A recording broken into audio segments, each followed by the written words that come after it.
It's the Draft Fellows coming at you live. Kyle and Andrew breaking down the drive. Prospects to roster, we got the flow. First round picks to the ones you don't know.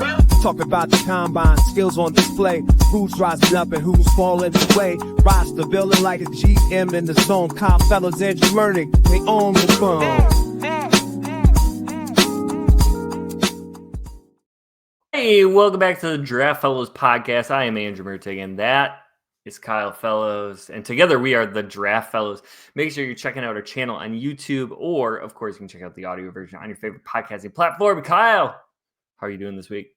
I am doing really well. We are hitting the ground running into draft season here. We are just rounding the corner into NFL playoffs. We've got week 18 to kind of sort out the seeding and some of those things as we get into the playoffs. But it's a fun time to be a football fan, and I'm just excited to get into more of this draft conversation with you.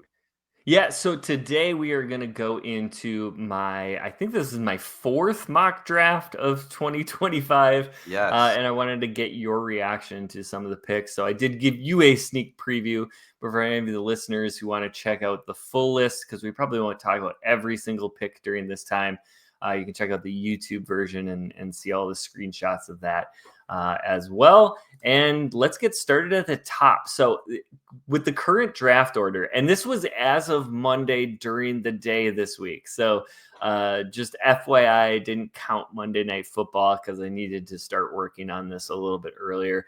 But the Raiders are not the number one pick, but you will notice they have the number one pick. So here is my only projected trade of this mock draft. I have the New England Patriots, who currently would own the first pick, selling it off to the Las Vegas Raiders for a bounty and moving up to take Shedeur Sanders, the quarterback out of Colorado. There's certainly a lot to link the Raiders and Shedeur together here. And then at number 2, the Tennessee Titans stick and pick quarterback Cam Ward out of Miami. So any thoughts on the two quarterbacks?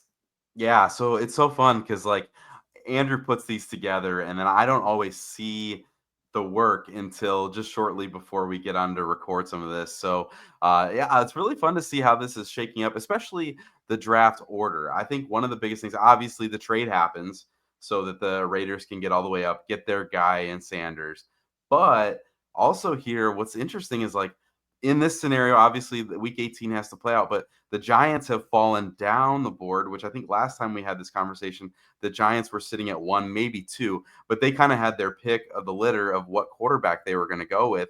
And so what's going to get dicey, we talk about, when there is a drought of a certain player or a certain position, I should say, like what do those teams do? And this is a situation where the Giants are just outside of range for a quarterback. And so they go with the really talented Gene T here, the running back. And so I guess that is just going to be really interesting. Can he go this early at 4 overall? Like this would be like almost historic for a running back to go quite that early. But if you've watched him, like if there's a player who is worthy of that kind of a selection, it's probably Ashton Jeanty. And in almost any other class, Will Johnson, probably the unquestioned cornerback 1. I know you love him. I really like him as well. Travis Hunter is a freak, though, and that's that dual, talent where he's playing on the offensive side, he's playing on the defensive side. So it's just interesting. Will Johnson does here crack the top 5 along with Hunter, but will 2 corners go in the top 5 of the draft? Or will we see a situation where maybe Will Johnson falls down the board because of just the duplicity of 2 corners being so talented in this class? I just think there's a ton in this top 5 to get excited about and just to be intrigued about how it's all going to play out when it happens. Yeah, and for the Giants, I think it's going to be really interesting. We would probably expect at this point they're probably going to have a new GM, a new head coach coming into the building, and maybe they don't want to draft a running back top 4. I would imagine that is not the case, but the last time the Giants took a top 10 running back in Saquon Barkley, that worked out pretty well for them. And I think there are a ton of regrets in letting Saquon walk for what they let him walk for. And to be able to get that dynamic threat when there's not a really obvious quarterback solution, I think that did make sense. Like just get a really awesome running back and then hope that that's going to pull up what your solution at quarterback is. A little sneak peek for the listeners and viewers. Kyle and I will be going over some pretty cool alternative quarterback solutions for this upcoming offseason on next week's show. And I think the Giants are a team that we're probably going to talk about quite a bit in that conversation. So yeah, I think the top 5, it's really interesting because from a positional value perspective, going cornerback, running back, cornerback 3 through 5, probably not what you would expect. And then, jumping into the second half of the top 10, Mason Graham to the Jets I've done before at different picks. I think just pairing him up with Quinn Williams is a little too easy at this point. It just seems like one of those obvious picks. But for the Patriots to be able to trade down from 1 to 8, you assume they're going to pick up some capital in this year's draft class as well as some future draft capital. That's really big. And then to just go ahead and grab OT1 and Will Campbell out of LSU, which is exactly what they needed to do. Would work out really, really well for them. So I think losing in week 18 probably pretty beneficial to this New England franchise. Mm-hmm. Yeah, no, it's really interesting. And I'll just mention like the New England situation here first, because I like what you did here, because I think that this is a situation where the offensive tackle value is probably not there at the very, very top of this board, but it's just hard to imagine the Patriots coming out of this draft without looking themselves in the face and saying, we hit the quarterback. Like, we feel like we have our guy in Drake May. Yep. We cannot botch this by not supporting him. Obviously that could be weapons, but if you've watched the offensive line there, like, that is the biggest issue. So to get out, get some value, and then come down and take maybe the best player at the position along the offensive line makes a ton of sense in Will Campbell. And then obviously Kelvin Banks goes right behind him, the other offensive tackle in this class that everyone is talking about there from Texas. It's going to be interesting what the Bears do, because honestly, this is a team where the offensive line is getting a lot of hate, and statistically they've given up a lot of sacks, but a lot of those sacks are on Caleb Williams. Like, he's extending plays, trying to be Caleb Williams of his collegiate career, but you cannot do the same exact thing in the NFL. And he's finding that out. And as a Packers fan, we don't say like, we hope that Caleb Williams figures that out, but like, we hope that he figures that out from an NFL draft fan perspective, that like, this is an incredibly talented player, but the offensive line might not be the biggest issue here. If you look at PFF, most of the Bears offensive linemen are playing pretty well right now. It's just trying to figure out a marriage of scheme, quarterback, getting the ball out, and then helping those guys find success. So it'll be interesting if they do go offensive tackle. My last takeaway from this section is just these Michigan defensive linemen. They're going to be super fascinating how high they go off the board, because if you're going strictly from a talent perspective, these guys are awesome. Like, you want these guys on your team, but probably both, I think, at this juncture, better run defenders than they are pass rushers, have that ceiling for sure. But I guess the question is going to be, what do NFL evaluators think that their ceiling is as pass rushers? Because typically run defenders, run stuffers don't go top 10. Like, this is probably a little bit early. Will they drift down because of that? Or will the NFL say, hey, these guys are 21 years old with all the talent in the world. We think that we can pull out of them a little bit more in the pass rushing department. So fascinating 6 through 10 here, because these are all really, really good football players. All right, let's flip over to 11 through 22, which gets kicked off with the 49ers at 11 taking interior offensive lineman Tyler Booker out of Alabama. Maybe not a huge positional value, but I think for the 49ers who really need help up front to get the best interior offensive lineman in this class. And given that this class kind of starts to slide a little bit after the top 8 or 9 players, I do think that this is a good match of a really nice player and a position of need. Yeah, so this whole section here is really interesting, because I think you get Malachi Starks going off the board at 12 to the Indianapolis Colts. It's one of those situations where like a safety probably doesn't crack the top 10 just because of the positional value of safety traditionally, but one of the most talented players in this class for sure. And then we've talked, Andrew, about like offensive line talent potentially creeping up the board in this class, because last year's class was so good, but the need is still there among NFL teams that they're going to be looking to fill out their offensive lines. And so we see, I think, if I remember right from your last mock, some of these offensive linemen and offensive tackles going earlier. And I think that might be the reality that we see happen with Josh Simmons going 15 and is it Ursery? Ursery. Ursery going at 18 to the Seahawks from Minnesota. Like, these are guys that I do think will continue to get vaulted up the board just because of the need there. A couple guys you have here I haven't watched a lot yet. So the Texas A&M edge, Scorton, I have not gotten to him yet. Looking forward to that. And then Michael Williams, of course, from Georgia. Did you like those fits specifically with those teams, with the Falcons and the Broncos at 17 and 20? Yeah, I think a little bit it was fit in a little bit need. I think for the Falcons, they are one of the worst pass rushing teams in the NFL. They seemingly have been searching for a top-notch edge rusher forever. And I think Scorton gives them some upside to be, he has a relatively safe floor, but I think, from a pass rush perspective, he can win on the edge. I think maybe you can slide him inside a little bit too. And be a really important factor there. For Michael Williams, I think he's just an electric athlete. And I think the Broncos have really favored that kind of player in the past. And they've had, some hits, some misses, but I think Michael Williams fits in really, really well there as a developmental edge rusher to help out in that team probably doesn't need more defensive help. I think they probably want to get Bo Nix more weapons, but given the value at this point in the draft, I thought Michael Williams was a really good fit for that Broncos defense. One player I just want to kind of jump backwards on is pick 14, Tetairoa McMillan. We've seen him go much, much higher in many mock drafts early. I don't know that I see him as a top 10 player, but I have him going to the Cardinals here.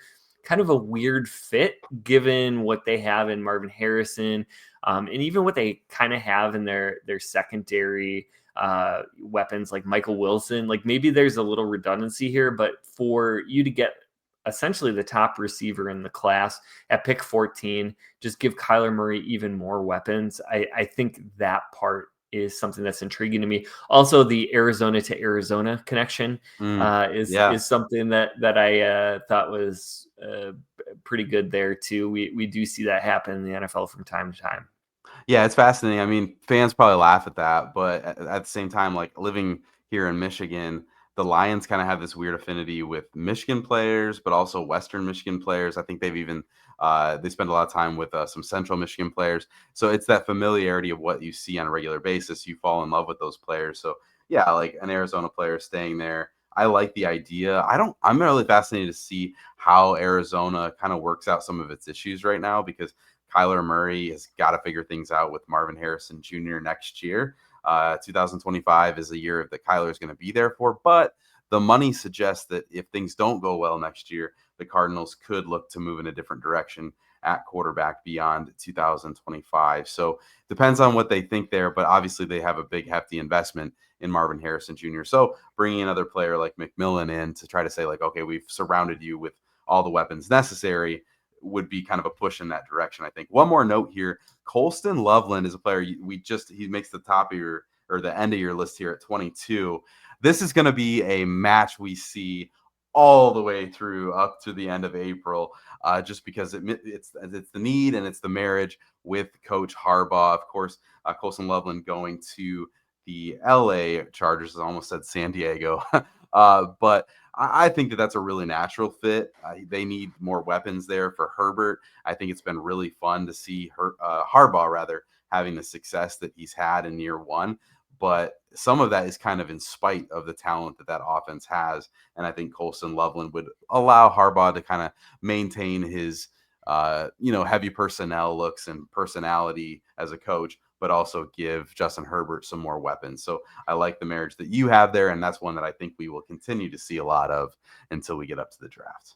Yeah, and for me, this is not the first time I've matched those two, and obviously the Harbaugh and Michigan connection is one thing, but for Loveland, I think we saw Justin Herbert be really successful with Hunter Henry during his rookie year.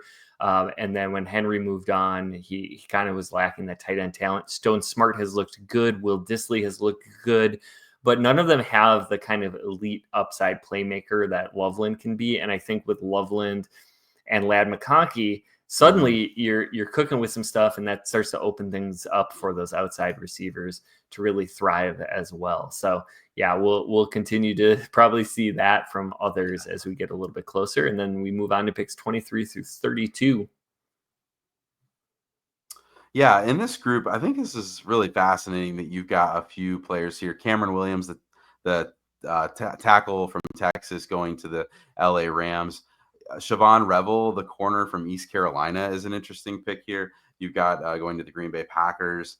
As a Packers fan, there is a really big need there at corner for the Packers, especially we just found out Jair Alexander is done for the season, is going to have surgery. So with Jair, the Packers kind of need some defensive back help there. Without Jair Alexander, they need a lot of defensive back help. So someone like Revel is really, really interesting. Someone can be that long, like lanky defender would be certainly interesting there. I think if it wasn't for the injury with Revel, I think we probably are talking about him a little bit earlier than he's in this mock. So that's kind of a risk reward. But when you pick this late in the draft, you find a lot of those good teams that are willing to do that. Say, like, we know we're not going to get that top shelf talent that you get in the top 5, top 10.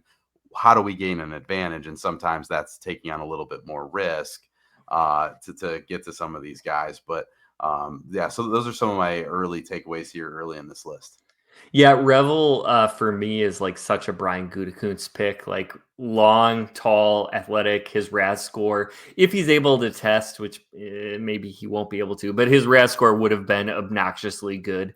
That's a Packers fit, right? Like he's a freak athlete and at a position of big time need for them, a position that they quite frankly value pretty high. And I went with some kind of fun, like stereotypical fits. 27, the Ravens take an Alabama edge rusher. Who would have seen this coming? In LT Overton, the Philadelphia Eagles at 28 teams take James Pierce Jr., another juiced up edge player. They love those kind of fits. The Bills get a defensive lineman in Walter Nolan, who's a kind of an athletic freak out of Ole Miss. They love that type of player. And then the Lions with a very Lions-esque pick, Ohio State edge Jack Sawyer, who's just a really, really darn good, tough football player that would add something really nice to that edge room for them. Yeah, I feel like the James Pierce pick to the Eagles feels about right. He's a super talented player that at this juncture in the draft feels kind of like that Eagles steal. Not all those steals have worked out. Sometimes the Eagles get credit for all of those picks, even though they don't all pan out. But this feels like one of those Eagles picks. And then I really like the two running back picks you've got here. At 31, the Minnesota Vikings have a running back, and at 32, the Kansas City Chiefs also take a running back. Omarion Hampton going to the Minnesota Vikings, and then Quinshon Judkins going 32. Just interesting fits here because at this late in the game, I think Hampton is a fun fit for Minnesota because Aaron Jones has been really good for this football team, but Jones is older. He was older last year when he left the Packers, and the Vikings have gotten a lot out of him this year, and they've actually gotten a lot out of him as far as health goes. I think that they should count themselves fortunate he's been able to play as many snaps as he has for them this year. Adding a player like Hampton makes a ton of sense to help Jones in the short term if he returns, and then also be kind of that feature back for them going forward as well. And then Judkins can be that dynamite. We know the talent that Andy Reid has had at running back in the past, and he's kind of had a hard time finding that consistency and health at the running back position there in Kansas City in recent years. And so inserting someone like Judkins, I don't know if we're talking like Brian Westbrook, but we could have somebody there who could tote a little bit more of the load and maybe bring back a little bit more of the dynamic nature of this offense that we've seen in years past with the Kansas City Chiefs and Patrick Mahomes. Yeah, and that's really what I was aiming for. I think Hampton serves as a guy who can be the backup to Aaron Jones and maybe fill in when Jones misses his 2 to 3 games that he misses every year, but be a really legitimate threat behind that. Give Aaron Jones some rest as he hits his 30-year-old season, and then eventually be the heir apparent there. And I think Judkins is a really complimentary back to Isaiah Pacheco. And for the Chiefs, they probably see that yes, Pacheco is awesome, but maybe with that kind of running style, we need to let him be off the field a little bit more and let him have more of a specialized role, make sure that he is rearing to go at the end of the season. So I liked those two as potential fits. And, I like the way that this fits together. I think as we get closer and closer to mock draft season, I like to see where we're connecting the dots. And then also there's some picks that I just like to throw out there as wild cards, like Tetero McMillan to the Cardinals. I think, just see how that feels. And if it's not good, then we don't go there again in our next mock draft. But sometimes you end up being like, oh yeah, I think the Cardinals could use another wide receiver, and maybe that's not the perfect fit, but hey, they just need dynamic playmakers. So like the way that this one worked out, and looking forward to continuing to really, really dive into the draft over the next few weeks and months. Yeah, it is. This is our first show of 2025, and that means that we are inching closer and closer to the 2025 NFL draft. So these conversations are getting more and more relevant, more and more informed as we learn more and more about the players themselves. But it's been fun. Andrew teased it earlier that we've got a pretty cool concept for a show next week where we're talking about quarterback solutions around the league, because not all the teams that need quarterbacks are going to be able to find them in the NFL draft. What are they going to do? What's that going to look like? And then we'll be back shortly thereafter with more big board discussions and more NFL mock drafts as we get further into the year and approach the draft. So stick with us. Subscribe to the show. Make sure you continue with us over the course of the next couple months. It is draft season. We're excited about it. But from the draft room to the gridiron, the Draft Fellows have got you covered. Until next time, stay tuned and stay in the game.